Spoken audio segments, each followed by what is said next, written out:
Սոուս եմ պատրաստելու, վերցրել եմ մոտ 400 գրամ սոխ, սոխը շատ առատ ենք վերցնում, որպեսզի սոուսը համեղ լինի և տապակում ենք, համարյա տապակված է, կավելացնեմ նաև 2 հատ գազար, 2-3 հատ է պղպեղ,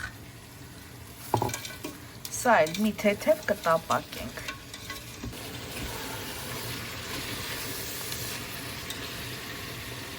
կավելացնեմ լոլիկ,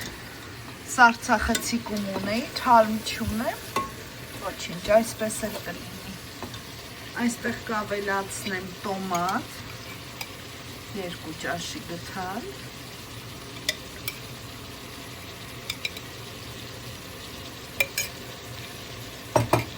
մի փոքր կարմիր պղպեղ, մի փոքր սև պղպեղ,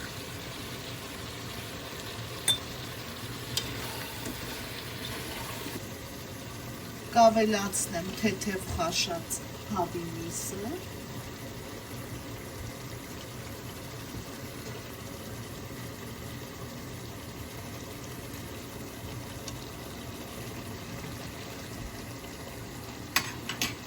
կարտոֆիլը,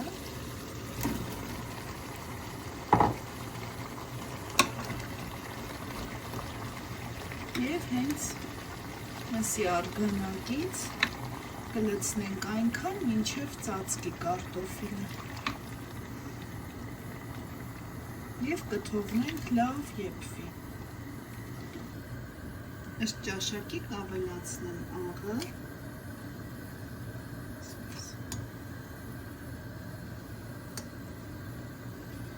փակեմ կափարիչը և լավ կեփվի։ Եթե սիրում եք կծու պղպեղ, կարող եք կծու էլ դնել, համարյա եփված է, վրայից էլ կավելացնենք թարմ կանաչին, համեմ, սամիտ, 5 րոպե էլ այսպես, լավ համենվի, պատրաստ է սոուսը։ Վերջ արդեն մատուցում եմ, անչափ գեղեցիկ և շատ համեղ է ստացվել, դուք էլ փորձեք, այսքան է, բարի ախորժակ, ցտեսություն։